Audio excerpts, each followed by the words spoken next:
ഒരു ചെറുപ്പക്കാരൻ, ഒരു 22-23 വയസ്സുള്ള ഒരു കുട്ടി സ്വന്തം അമ്മയുടെ പ്രായമുള്ള എന്നെ നോക്കി സെക്ഷലി ഹറാസ്മെൻറ്റ് ചെയ്യുന്ന രീതിയിലുള്ള ഒരാക്ഷൻ 3 തവണ കാണിച്ചാൽ ഞാൻ കാറ് നിർത്തി അവൻ്റെ അരികിലേക്ക് ചെല്ലണ്ട എന്നാണോ നിങ്ങൾ പറയുന്നത്?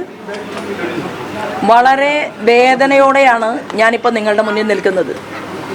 ഇന്ന് തെരഞ്ഞെടുപ്പിൻ്റെ കൊട്ടിക്കലാശം കഴിഞ്ഞതിന് ശേഷം നിശബ്ദ പ്രചരണത്തിൻ്റെ ദിവസമാണ്.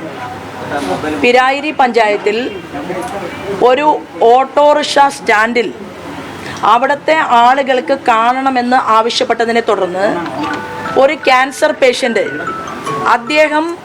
അദ്ദേഹത്തിൻ്റെ കുടുംബവും ചേർന്ന് നമ്മളെ കാണാൻ വന്നതിൻ്റെ അടിസ്ഥാനത്തിൽ ആ ഓട്ടോറിക്ഷ സ്റ്റാൻഡിൽ അദ്ദേഹത്തെ കാണാൻ വേണ്ടിയിട്ടാണ് ആദ്യം ഞങ്ങൾ പോകുന്നത്. അത് കഴിഞ്ഞതിന് ശേഷം ഞങ്ങൾക്ക് സാമുദായിക സംഘടനയുടെ പല നേതാക്കന്മാരുടെയും വീട്ടിൽ കയറുക എന്നുള്ളതായിരുന്നു ഇന്നത്തെ സ്ഥാനാർത്ഥി എന്നുള്ള രീതിയിൽ എൻ്റെ ജോലി. എന്നാൽ വളരെ ബ്രേക്കിംഗ് ആയിട്ടുള്ള ഒരു ന്യൂസ് നിങ്ങൾ കേരളം മുഴുവൻ മാധ്യമപ്രവർത്തകർ എന്താണ് സംഭവിച്ചത് എന്ന് പോലും അറിയുന്നതിന് മുൻപ് ഒരു സ്ത്രീ തെരഞ്ഞെടുപ്പിൽ സ്ഥാനാർത്ഥിയായിട്ട് നിൽക്കുമ്പോൾ ഞാൻ തെരഞ്ഞെടുപ്പിൽ പണം കൊടുക്കുന്ന ഒരാളാക്കി എന്നെ വേട്ടയാടാൻ നിങ്ങൾ പരിശ്രമിച്ചതിൻ്റെ വാർത്ത എൻ്റെ ശ്രദ്ധയിൽപ്പെട്ടു. 1. രണ്ടാമതായിട്ട് പാലക്കാടിലെ വോട്ടർമാരെ മുഴുവൻ നിങ്ങൾ അപമാനപ്പെടുത്തി. കാരണം പാലക്കാടിലെ വോട്ടർമാർ പണം വാങ്ങി വോട്ട് ചെയ്യുന്നവരാണ് എന്നുള്ള രീതിയിലാണ് നിങ്ങൾ ആ വാർത്തകൾ അത്രയും സംപ്രേഷണം ചെയ്തത്. 1 മണിക്കൂറിലധികം സമയം ആ ഓട്ടോറിക്ഷ സ്റ്റാൻഡ് മുതൽ നിങ്ങൾ അവിടെ ചെന്ന് അന്വേഷിക്കണം. ആ ഓട്ടോ സ്റ്റാൻഡ് മുതൽ 1 മണിക്കൂറിലേറെ സമയം ഈ കാറ് എന്നെ ഫോളോ ചെയ്യുകയാണ്. ആ കാറിനകത്ത് 2 ചെറുപ്പക്കാർ ബാക്കിലിരിക്കുകയാണ്. ഒരു സ്ത്രീ മുഖം മറച്ച് ഒരു സ്ത്രീ ഫ്രണ്ടിൽ ആ കാറിലിരിക്കുകയാണ്. ഒരാൾ വാഹനം ഓടിച്ചുകൊണ്ടിരിക്കുകയാണ്. അങ്ങനെ യാത്ര ചെയ്ത് ഓരോ സ്റ്റോപ്പിലും ഓരോ വീടിൻ്റെ മുന്നിലും ഞാൻ ഇറങ്ങുമ്പോൾ ആ കാറ് എൻ്റെ പിറകിൽ നിൽക്കുകയാണ്. എൻ്റെ ആദ്യത്തെ ചോദ്യം, എന്തിനാണ് ആ കാറ് ശോഭാ സുരേന്ദ്രനെ ഫോളോ ചെയ്തുകൊണ്ടിരുന്നത് ഇന്നത്തെ ദിവസം? ആ കാറിൻ്റെ ഫോട്ടോ ഞാൻ പുറത്തിറങ്ങി, ആ കാറിൻ്റെ ഫോട്ടോ ഞാൻ എടുത്തിട്ടുണ്ട്, നമ്പർ എൻ്റെ കയ്യിലുണ്ട്.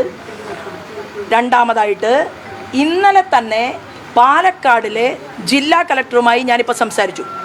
പാലക്കാടിൻ്റെ ജില്ലാ കളക്ടറുമായി ഞാൻ ഇപ്പോൾ അല്പസമയം മുമ്പ് സംസാരിച്ചു. അപ്പോൾ ജില്ലാ കളക്ടർ എന്നോട് പറഞ്ഞത് ഇന്നലെ തന്നെ ശോഭാ സുരേന്ദ്രൻ പൈസ വോട്ടർമാർക്ക് കൊടുക്കുന്നതായിട്ടുള്ള പരാതി കളക്ടറുടെ കയ്യിൽ കിട്ടിയിട്ടുണ്ട്. അപ്പോൾ ആദ്യം പരാതി തയ്യാറാക്കി, അത് കളക്ടർക്ക് കൊടുത്തു, ഫ്ലൈയിങ് സ്ക്വാഡിനെ റെഡിയാക്കി, പിന്നെ ഒരു കഥ തയ്യാറാക്കി. ഇതെല്ലാം ചെയ്തതിന് ശേഷമാണ് ആ കാറിലെ ചെറുപ്പക്കാർ, കാറിൻ്റെ മുൻസീറ്റിലിരുന്ന വ്യക്തി, ആ വ്യക്തിയുടെ പേരും ഡീറ്റെയിൽസും അറിയാൻ വേണ്ടിയിട്ടാണ് ഞാൻ ഒരല്പസമയം വൈകിയത്. ഒരു മാധ്യമം ഞാൻ വരുന്നതിന് മുൻപ് തന്നെ നടയടി തുടങ്ങി.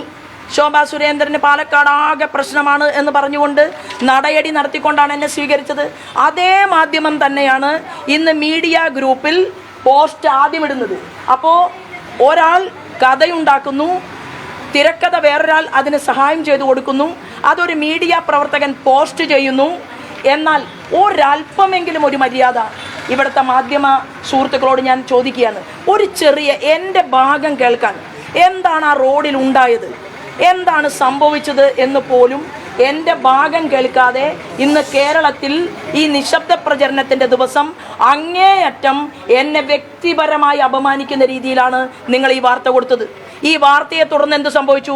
നിങ്ങളെല്ലാവരും ആ അമ്മയെ കാണാൻ പോയി. ആ അമ്മയെ കാണാൻ പോയിട്ട് അമ്മയെ തലങ്ങും വിലങ്ങും. അപ്പോഴേക്കും മാർക്സിസ്റ്റുകാർ പോകുന്നു, കോൺഗ്രസിൻ്റെ ആളുകൾ പോകുന്നു, ആ വീട്ടിൽ അമ്മയെ പ്രഷർ ചെയ്യിക്കുന്നു, അത് പറയണം ഇത് പറയണം, എന്നിട്ട് പല ചോദ്യങ്ങളും ചോദിച്ചു. എന്തെങ്കിലും ഒരു തൊണ്ടി നിങ്ങൾക്ക് കിട്ടിയോ? ആ അമ്മ എന്താ പറഞ്ഞത്? എൻ്റെ കയ്യിൽ ഒരാളും പണം തന്നിട്ടില്ല എന്ന് പറഞ്ഞു. അപ്പോൾ ആദ്യത്തെ കഥ പോയി. രണ്ടാമത്തെ എൻ്റെ പോയിന്റ് ഞാൻ നിങ്ങളെ ഒരു വിഷ്വൽ കാണിക്കാം. ഒരു ചെറുപ്പക്കാരൻ, ഒരു 22-23 വയസ്സുള്ള ഒരു കുട്ടി സ്വന്തം അമ്മയുടെ പ്രായമുള്ള എന്നെ നോക്കി സെക്ഷലി ഹറാസ്മെൻറ്റ് ചെയ്യുന്ന രീതിയിലുള്ള ഒരാക്ഷൻ 3 തവണ കാണിച്ചാൽ ഞാൻ കാറ് നിർത്തി അവൻ്റെ അരികിലേക്ക് ചെല്ലണ്ട എന്നാണോ നിങ്ങൾ പറയുന്നത്? ഇന്നലെ രാത്രിയിൽ ചന്ദ്രനഗർ വീടിൻ്റെ മുന്നിൽ നീ എന്താണ് വന്നത് എന്ന് ഞാൻ അവനോട് ചോദിക്കുന്നുണ്ട്. എൻ്റെ വീഡിയോയിൽ നിങ്ങൾക്ക് കാണാം. എന്തിനാണ് ഞാൻ താമസിക്കുന്ന വീടിൻ്റെ മുന്നിലേക്ക് രാത്രി 11:30 മണിക്ക് ആ ചെറുപ്പക്കാരൻ വന്നത്? ആരായിരുന്നു അവൻ്റെ കൂടെ ഉണ്ടായിരുന്നത്? അയാളുടെ പേര് ഞാൻ ഇപ്പോൾ കളക്ട് ചെയ്യായിരുന്നു. കാറിലുള്ള വിനേഷ് സർഗ എന്നാണ് ഇവൻ്റെ പേര്. കാറിലുണ്ടായിരുന്ന വ്യക്തിയുടെ പേര് വിനേഷ് സർഗ.